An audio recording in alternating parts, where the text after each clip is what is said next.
So hello everyone. कैसे हैं आप सब? आई होप आप सब बढ़िया होंगे, मस्त होंगे। जय श्री राम आप सभी को। ठीक है। और इसी के साथ हम उम्मीद करते हैं आप हमारी क्लास को बहुत अच्छे से देख रहे होंगे, पढ़ रहे होंगे और जितनी भी बातें आपको सिखाई जा रही हैं उन्हें प्यार से समझ रहे होंगे। तो अगर आप हमारी बातों को ध्यान से सुन और समझ रहे हैं तो चलिए शुरू करते हैं हम अपनी आज की क्लास। हाँ, करें स्टार्ट। चलो तो स्टार्ट करते हैं। तो आज की क्लास जो स्टार्ट हो रही है उस टॉपिक का नाम, ठीक है, टॉपिक नहीं है, मतलब हमने एक्सरसाइज 14.1 स्टार्ट कर दी थी। अब हमने एक्सरसाइज 14.1 में कुछ चीजें पढ़ ली थी। जैसे कि हमने अभी तक क्या क्या पढ़ा। हमने क्वेश्चन नंबर 1 पढ़ लिया था और एक पढ़ लिया था क्वेश्चन नंबर 4। क्वेश्चन नंबर 1 और क्वेश्चन नंबर 4 दो चीजें हमने आपसे डिस्कस की। चलो आज शुरू करते हैं क्वेश्चन नंबर 2। अब क्वेश्चन नंबर 2 पढ़ने से पहले आपको कुछ थोड़ी सी कुछ चीजें पढ़नी पड़ेंगी। जैसे कि क्वेश्चन नंबर 2 पढ़ने से पहले आपको एक बात समझनी पड़ेगी। एक वर्ड आता है इक्वली लाइकली आउटकम्स। एक वर्ड आता है क्या? Equally likely outcomes. यानी इक्वली लाइकली आउटकम्स क्या होती है? आपको टॉपिक समझने से पहले कुछ चीजें ऐसी समझनी पड़ेंगी, जैसे इक्वली लाइकली आउटकम्स क्या होती हैं। इक्वली लाइकली आउटकम्स का मतलब है जिसके आने की संभावना बराबर हो। यानी आप किसी भी केस को लो और उसमें जो भी आ रहा है उसके आने की संभावना क्या हो जाए? बराबर हो जाए। उसी को हम इक्वली लाइकली कहते हैं। फॉर एग्जाम्पल जरा समझते हैं। मैंने एक केस लिया हेड्स का और टेल्स का। सिक्के को एक बार टॉस किया। अगर सिक्के को आप कॉइन को एक बार टॉस कर दोगे तो दो चांसेस बनते हैं, या तो आपका हेड आ सकता है या आपका टेल्स आ सकता है। ठीक है, यहां तक या तो आपका हेड्स आएगा या आपका टेल्स आएगा। अब अगर इन दोनों ही आउटकम्स के बारे में बात करें तो मान लो आपसे प्रोबेबिलिटी मांग ली जाए। मान लो आपसे प्रोबेबिलिटी मांगी जाए हेड की। किसकी प्रोबेबिलिटी मांगी? हेड। अब प्रोबेबिलिटी का जो फॉर्मूला हमने आपको पढ़ाया है वो होता है number of favourable outcomes upon total number of outcomes. यानी जो हमारी फेवरेट है, फेवरेट नहीं मतलब कहने का मतलब फॉर्मूले के हिसाब से यहाँ पे क्या होता है कि जिस भी चीज की आप प्रोबेबिलिटी निकालना चाह रहे हैं वो अपॉन में टोटल। हम प्रोबेबिलिटी किसकी निकालना चाहते हैं? हेड। सैंपल स्पेस में कितने हेड्स हैं? एक। तो हम यहाँ पे वन लेंगे अपॉन, यहां पे जब प्रोबेबिलिटी हम हेड की निकाल रहे हैं तो फेवरेबल तो हमारा हेड हुआ, उसमें हेड की कितनी हुई? एक। अपॉन में टोटल नंबर, टोटल कितनी है ये? दो। तो यानी हम समझ सकते हैं कि हमारे हेड निकालने की प्रोबेबिलिटी क्या हो जाएगी? 1/2, यानी 1/2। अब अगर हेड निकालने की प्रोबेबिलिटी ये है तो मान लो मैं इसमें से क्या निकालूं? टेल। मान लीजिए मैं इसमें से क्या निकालना चाहता हूं? टेल्स। अगर मैं टेल्स निकालना चाहता हूं तो इस बार जो मेरा फेवरेबल है, मेरा फेवरेबल क्या है इस बार? टेल है। अगर मेरा फेवरेबल टेल है तो जरा देखना सैंपल स्पेस में कितने टेल्स हैं। तो आप कहेंगे सैंपल स्पेस में एक टेल है। अगर सैंपल स्पेस में एक टेल है, अपॉन में लिखा जाता है टोटल नंबर ऑफ आउटकम्स। अब टोटल कितने हैं सैंपल स्पेस में? दो। तो यानी यहां से मुझे पता चला कि प्रोबेबिलिटी ऑफ टेल्स भी कितनी आई? 1/2। अब यहां देखो, एक सैंपल स्पेस था उसमें दो ही चीज हो सकती थी, या तो हेड्स या टेल्स। हमने दोनों की अलग अलग प्रोबेबिलिटी निकाल के देखी और दोनों ही केसों की प्रोबेबिलिटी क्या आ रही है? 1/2 एंड 1/2। यानी अगर किसी इवेंट के अंदर सारे ही केसों की प्रोबेबिलिटी सेम हो जाए तब कहा जाता है, सॉरी माफ कीजिएगा, तब कहा जाता है they are equally likely outcomes. यानी हर केस की प्रोबेबिलिटी अगर सेम हो जाए, हर केस की संभावना सेम हो जाए, तभी उन्हें कहा जाता है कि वे कैसे आउटकम्स हैं। वो इक्वली लाइकली आउटकम्स हैं। इतनी बातें समझ आई? हाँ, कि इक्वली लाइकली आउटकम्स क्या होते हैं? अरे सिंपल है ना, ज्यादा लॉजिक नहीं लगाना, ज्यादा दिमाग नहीं लगाना। अगर हर केस की प्रोबेबिलिटी सेम हो जाती है ठीक है, यानी उसमें जितनी चीजें हैं सबकी प्रोबेबिलिटी सेम हो जाती है, तब कहा जाता है उसे इक्वली लाइकली आउटकम्स। इतना बहुत है, इससे ज्यादा सोचने समझने की जरूरत नहीं है। तो अगर ये बात आपको समझ आई कि इक्वली लाइकली आउटकम्स क्या होती हैं, तो चलो क्वेश्चन नंबर 2 को डिस्कस कर लेते हैं एक बार। जरा देखते हैं क्वेश्चन नंबर 2 में क्या दिया हुआ है, हमसे क्या कह रहा है। तो एक बार क्वेश्चन नंबर 2 को डिस्कस कर लेते हैं। चलो, अब अगर मैं बात करूं क्वेश्चन नंबर 2 की, तो कह रहा है which of the following experiments have equally likely outcomes. इनमें से कौन कौन से इवेंट्स, कौन कौन सी चीजें ऐसी हैं जिनकी प्रोबेबिलिटी क्या है, जिनके इवेंट्स क्या है, इक्वली लाइकली है, यानी जिनकी संभावनाएं आधी आधी, यानी जिनकी संभावनाएं सेम है। आ जाओ। पहला case, a driver attempts to start a car. Driver ने अटेम्प्ट किया, क्या ड्राइवर क्या कर रहा है, कार को स्टार्ट करने की कोशिश कर रहा है। द कार स्टार्ट और डज नॉट स्टार्ट। अब हमसे कह रहा है या तो कार स्टार्ट हो जाएगी या कार स्टार्ट नहीं होगी। अब आप सबको पता है, देखो, अब मान लो एक कार का ड्राइवर है, वो 10 बार कार को स्टार्ट करता है दिन में। तो आपको पता है दिन में 10 में से 9 बार, 8 बार तो वो स्टार्ट ही होती है। एकाध बार अगर उसमें कुछ खराबी हो गई, तो वो एकाध चांसेस ऐसे हैं जिसमें वो स्टार्ट नहीं होगी। तो मतलब ये इक्वली लाइकली कहां हुआ, भैया स्टार्ट ज्यादा बार हो रही है। अगर 10 केसों में से देखा जाए तो 10 में से 8 बार, अगर वो 8 9 जितनी बार स्टार्ट हो रही है, स्टार्ट ज्यादा बार हो सकती है। ठीक है भाई, स्टार्ट तो जब नहीं होगी जब वो कुछ खराब होगी, जब वो खराब होगी। तो क्या कह रहा है कि क्या पहला वाला एक्सपेरिमेंट इक्वली लाइकली है, तो आप उसे साफ शब्दों में क्या लिखेंगे, आप उसे साफ शब्दों में लिखेंगे नो, वो इक्वली लाइकली नहीं है, बिल्कुल भी इक्वली लाइकली नहीं है। ठीक है, कोई इक्वली लाइकली नहीं है, क्योंकि पता नहीं है ना भैया, ज्यादा बार स्टार्ट हो सकती है। ठीक है, और कार अगर खराब हुई तो वो स्टार्ट ही नहीं होगी, तो इक्वली लाइकली नहीं बन सकता। सेकंड में कह रहा है a player attempts to shoot a basketball, she he shoots और मिसेस द शॉट। वो बंदा जो भी है, ठीक है, ही या शी है, वो बास्केटबॉल डालने की कोशिश करता है। अगर वो बास्केटबॉल प्लेयर है, अगर वो बास्केटबॉल प्लेयर है, तो इसका मतलब चांसेस ये है कि वो मैक्सिमम बार बास्केट डाल ही देगा।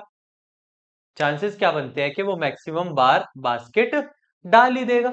ठीक है, जब आपको पता है कि वो मैक्सिमम बार बास्केट डाल ही देगा, ठीक है, बहुत कम चांसेस है जब वो बास्केट नहीं डाल पाएगा, तो इसका मतलब बात सही नहीं जमी, बात सही नहीं जमी। और अगर बात सही नहीं जमी, तो या तो अब सोच लो, कोई बास्केटबॉल प्लेयर नहीं है, लाइक हम है, हम कोई बास्केटबॉल प्लेयर नहीं है, मुझे बास्केटबॉल उतना ज्यादा खेलना नहीं आता। अब मुझे नहीं आता और मैं पहली बार खड़े होकर उस पर अटेम्प्ट करने लगूं, तो मैं ज्यादातर शॉट मिस करूंगा। कुछ ही हैं जो तुक्के में चले जाएंगे, वो भी तुक्के में ही जाएंगे, क्योंकि हमारे बस की नहीं है। हमें बिल्कुल नहीं आता, तो तुक्के में ही कोई जा सकता है। ठीक है, तो ये भी इक्वली लाइकली नहीं है, यहाँ भी चांसेस बराबर नहीं है। या तो वो ज्यादा बार बास्केट हो जाएगी, या वो ज्यादातर नहीं होगी, इक्वली लाइकली तो वो नहीं बनेगा। चलिए, फिर थर्ड में कह रहा है a trial is made to answer a true false question, the answer is right और रॉन्ग। आपका एक ट्रू फॉल्स का क्वेश्चन है, अब या तो वो सही होगा या गलत, ये इक्वली लाइकली है।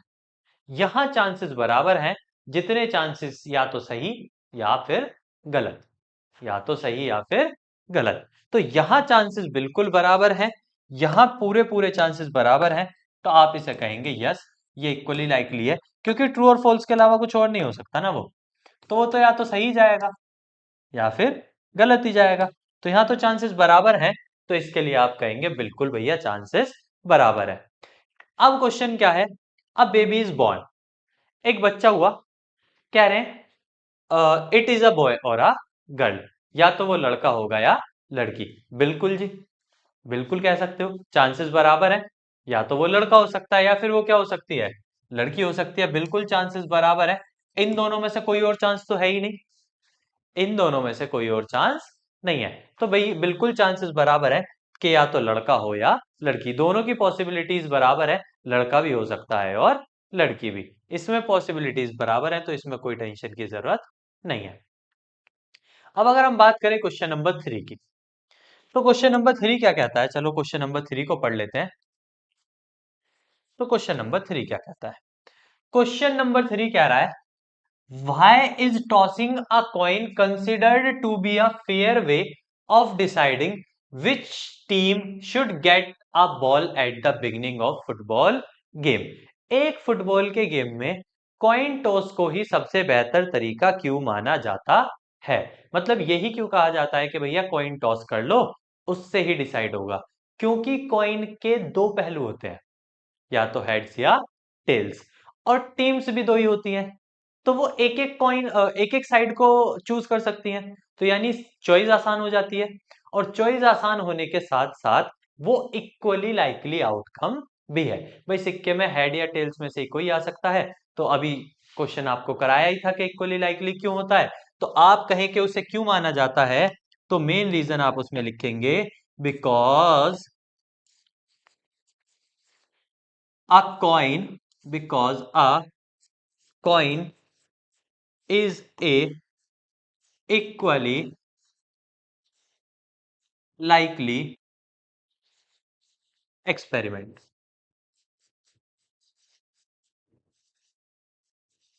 यानी कहा जा सकता है कि जो कॉइन है, जो भी कॉइन है, वो जो है वो एक इक्वली लाइकली एक्सपेरिमेंट है, यानी जिसके होने की संभावना दोनों की सेम है। वो कभी ऐसा नहीं हो सकता कि भैया सिक्का खड़ा हो जाए, ठीक है, तो सिक्का तो कभी खड़ा नहीं हो सकता, तो उसमें दो ही चांस हो सकते हैं और दोनों इक्वली लाइकली माने जाते हैं। तो ये भी आसान है, ये भी आप बता सकते हैं कि ऐसा क्यों किया जाता है। अब अगर हम क्वेश्चन नंबर 4 की बात करें, ठीक है, अगर हम बात करें क्वेश्चन नंबर 4 की, अब क्वेश्चन नंबर 4 में देखते हैं क्या चीजें दी हुई हैं। पढ़ो जरा क्वेश्चन नंबर 4 को क्या दिया हुआ है। तो अगर आप एक मिनट, क्वेश्चन नंबर 4 हम आपको पिछली क्लास में पढ़ा दिए, ठीक है, तो क्वेश्चन नंबर 4 तो हम आपको नहीं कराने वाले हैं, ये तो हम आपको करा दिए। पिछली वीडियो देख लेना, जिन्होंने नहीं देखी है, जिनको नहीं आता, वो पिछली वीडियो देख लें। हम पढ़ेंगे क्वेश्चन नंबर 5। अब क्वेश्चन नंबर 5 में क्या कहा है, कह रहा है किसी इवेंट ई की प्रोबेबिलिटी 0.05 है, 0.05। What is the probability of not E? उसके ना होने की क्या प्रोबेबिलिटी है? तो जब हम आपको फॉर्मूला पढ़ाए थे, तो चिल्ला चिल्ला कर बताए थे कि भैया बहुत इंपॉर्टेंट पॉइंट्स हैं, समझ लो कि किसी भी इवेंट के होने और उस इवेंट के नॉट ई को कहते हैं ई के ऊपर बार, ना होने की टोटल प्रोबेबिलिटी क्या होती है? 1। चिल्ला चिल्ला कर बताए थे किसी भी इवेंट के होने और ना होने की टोटल प्रोबेबिलिटी क्या बनती है? 1। तो अगर किसी इवेंट के होने और ना होने की टोटल प्रोबेबिलिटी 1 है, तो हमें होने की दी है, हमसे मांगी है ना होने की। तो चलो भैया ना होने की निकाल देते हैं एक बार। तो होने की हमें दी है 0.05, ना होने की हमें नहीं पता, हमें तो निकालनी है, और ये टोटल 1 होती है। प्लस की उधर जाके माइनस की हो जाएगी, तो पी के ऊपर जो नॉट है वो हो जाएगा 1 minus 0.05, and then we can say जो पी नॉट ई है, पी नॉट ई वो हो जाएगा, अगर इसे माइनस करेंगे तो ये 5 हो जाएगा, ये 9 हो जाएगा, ठीक है। हाँ, यहाँ पे 5 आ जाएगा, यहाँ पे 9 आ जाएगा, और यहाँ पे 0 आ जाएगा। ये आपका आंसर हो जाएगा, यही आपका क्या हो जाएगा? आंसर। तो ना होने की प्रोबेबिलिटी निकालने का आंसर कितना हो जाएगा? 0.95। इतना ही आंसर हो जाएगा, सिंपल है। अब अगर क्वेश्चन नंबर 5 हो गया, तो चलो एक बार क्वेश्चन नंबर 6 देख लेते हैं क्या कह रहा है, ठीक है। क्वेश्चन नंबर 6 की बात कर लेते हैं। तो क्वेश्चन नंबर 6 क्या कहता है, एक बैग है, क्या है? एक बैग, वही बस्ता जिसको तुम लेकर जाता बिड़ू, वही एक बैग है, ये बना दिया भैया बैग, ये बना दिया हमने बस्ता। कह रहा है इस बस्ते के अंदर लेमन कैंडीज हैं। भैया लेमन है तो लेमन कलर से ही लिख देते हैं लोग, या आपको हो सकता है लेमन नहीं दिखाई दे रहा हो, लेकिन ये लेमन ही कलर है। लेमन कैंडीज है, कैंडी नहीं है, कैंडीज है। तो भैया लेमन कैंडीज होंगी, बिल्कुल होंगी जी भैया, हम तो मना नहीं कर रहे हैं। कह रहा है Malini takes out one candy without looking into the bag. Malini ने बैग में नहीं झांका, बैग में बिना झांके क्या निकाल ली, एक कैंडी। यहां मालिनी बहुत शातिर लड़की है। क्यों? क्योंकि उसको बहुत सारी चीजें पता हैं जो हम आपको बताने वाले हैं। तो भैया मालिनी ने कैंडी निकाली बैग से, कह रहा है प्रोबेबिलिटी बताओ। फर्स्ट पार्ट, हमसे प्रोबेबिलिटी मांगी है कि जो मालिनी ने कैंडी निकाली हो वो ऑरेंज फ्लेवर की हो। किस फ्लेवर की हो? Orange. Orange flavoured candy. Orange flavour. किस फ्लेवर की हो भैया? ऑरेंज फ्लेवर की हो। अब मालिनी शातिर क्यों है? क्योंकि समझो, मालिनी को पता है बैग में सारी की सारी कैंडी कैसी है, लेमन। तो क्या लेमन कैंडी है जब बैग में सारी, तो हाथ देके ऑरेंज कैंडी आ सकती है? भाई आ ही नहीं सकती। ऑरेंज कैंडी आने के लिए बैग में ऑरेंज कैंडी का होना जरूरी है, और ऑरेंज कैंडी तो बैग में है ही नहीं। तो ऑरेंज कैंडी निकालने की प्रोबेबिलिटी जीरो। ऑरेंज कैंडी निकालने की प्रोबेबिलिटी क्या हो जाएगी? जीरो। जब बैग में है ही नहीं तो कितनी भी कोशिश कर लो आप ऑरेंज कैंडी नहीं निकाल सकते। Impossible event. हम आपको बताए थे कैसा इवेंट? इम्पॉसिबल, जिसका होना ही संभव नहीं है। संभव क्यों नहीं है भैया? जब बैग में लेमन है तो ऑरेंज कहां से लाएगा बैग? उगा थोड़ी रहा है बैग। चलो सेकंड पार्ट देख लेते हैं। कह रहा है a lemon flavoured candy. A lemon flavour candy. तो अगर बात करें लेमन फ्लेवर कैंडी की, तो देखो आप इस बात को जानते हो, बैग में सारी की सारी क्या है, लेमन। उसमें से निकल के आई लेमन। अरे जब सारी ही लेमन है तो 100% चांसेस हैं कि निकल के क्या आएगी, लेमन। श्योरिटी है भैया, श्योर है हम, क्योंकि जब बैग में सारी लेमन है तो आंख बंद करके हाथ में से कुछ भी निकाल लो बैग में से, हर बार लेमन ही आएगी। तो भैया लेमन फ्लेवर की आने की चांसेस क्या है, 1, क्योंकि ये तो श्योर है। 100% श्योर है वो लेमन ही रहेगी। और मैंने आपको बताया जब श्योर इवेंट्स होते हैं तो उनकी प्रोबेबिलिटी क्या होती है, 1। तो समझ आया? इसीलिए इंट्रोडक्शन बहुत जरूरी होता है। इसीलिए इन चीजों का आपको हम पहले ही इंट्रोडक्शन सारा दे चुके हैं, सारी चीजें आपको बता चुके हैं। बस यहाँ तो ये है कि क्वेश्चंस में समझना और अटेम्प्ट करना बाकी है। यही क्वेश्चन उठाते हैं, कंपटीशन में डल जाते हैं, और यहीं से आपके बहुत बढ़िया बढ़िया सवाल बनते हैं। तो इन चीजों को बहुत ध्यान से बेसिकली पढ़ो, बाद में जाके, वरना किसी भी कंपटीशन की तैयारी करने जाओगे ना तो यही कहोगे यार बेसिक से कैसे पढ़े। तो भैया जब आज आपको बेसिक से पढ़ाया जा रहा है तो आज ध्यान दो ना बेसिक पे। बेसिक पे ध्यान आज दो, आज मजबूत करो अपने बेसिक को। करा तो रहे हैं हम आपको सारी चीजों के साथ, ठीक है? तो हमारे साथ लगे रहो, बने रहो, हो जाएगा, बस प्यार से पढ़ते जाना है। जैसे क्वेश्चन नंबर 7 को भी आप प्यार से पढ़ लोगे। अब क्वेश्चन नंबर 7 क्या कह रहा है, चलो ये भी पढ़ लेते हैं। कह रहा है कि 3 स्टूडेंट है, उनमें से 2 लोगों का जन्मदिन सेम ना होने की प्रोबेबिलिटी 0.992 है। बिल्कुल सही बात है। 3 में से 2 जने का जन्मदिन सेम दिन पे हो जाए, इसकी प्रोबेबिलिटी तो बहुत कम होगी, और उनका सेम ना हो इसके चांसेस ज्यादा हैं। तो कह रहा है उनका सेम ना होने के चांसेस 0.0 और 0.992 है। कह रहा है व्हाट इज द प्रोबेबिलिटी कि उनका क्या हो, सेम बर्थडे हो। अब आपको एक चीज बताया मैंने, किसी भी इवेंट के किसी भी इवेंट के होने और उस इवेंट के ना होने की टोटल प्रोबेबिलिटी क्या बनती है भैया, हमेशा 1 बनती है। ये बात अभी अभी बताई थी जस्ट थोड़ी देर पहले। तो समझो इवेंट ई हो जाए कि उनका सेम बर्थडे है, और इवेंट ई नोट हो जाए कि उनका सेम बर्थडे नहीं है। मैंने क्या ले लिया भैया, मैंने इवेंट ई को मान लिया, इवेंट ई को मान लिया having same birthday, same birthday. और मैंने ई बार को मान लिया नॉट हैविंग सेम बर्थडे।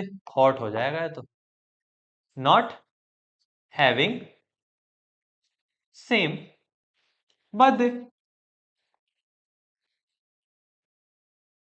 ठीक है, मैंने मान लिया ई होगा हैविंग सेम बर्थडे, और ई बार को मान लिया having not having same birthday.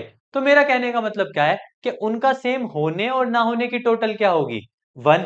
अब हमसे मांगी है उनके सेम होने की, तो हमसे सेम होने की यानी हमसे पीई मांगा है, और हमसे कहा है सेम ना होने की, सेम ना होने की उसने हमें दी है, सेम ना होने की उसने हमें दी है कितनी, 0.992। इसका टोटल क्या हो जाएगा, 1, प्लस की उधर जाके माइनस की। अगर आप इसे माइनस करेंगे तो उनका जन्मदिन सेम होने के चांसेस आ जाएंगे 0.008, कितने हो जाएंगे, 0.008। इतने चांसेस है कि उनका जन्मदिन किस दिन हो, सेम डे पर हो। बिल्कुल सही बात है। आप तीन दोस्त हो, सपोज तीन दोस्त एक ग्रुप में खड़े हो, उनमें से तुम दो दोस्तों का जन्मदिन सेम दिन पे हो जाए, ऐसे कितने दोस्त होते हैं, बहुत रेयर ही तीन दोस्त होंगे, ठीक है, जिनके दो दोस्तों का जन्मदिन सेम दिन पर होगा। तो ऐसे होने की संभावना बहुत कम होती है, इसीलिए आंसर भी क्या है, 0.008। तो मैं समझता हूं कि आपको इतनी चीजें क्लियर होंगी। अब अगर इतनी चीजें क्लियर हैं तो बाकी आगे की चीजें हम पढ़ेंगे अगली क्लास में। तब तक के लिए जुड़े रहिएगा, हमारे साथ बने रहिए और इसी तरीके से पढ़ते रहिए, अपनी चीजों को आसान बनाते रहिए। जय श्री राम।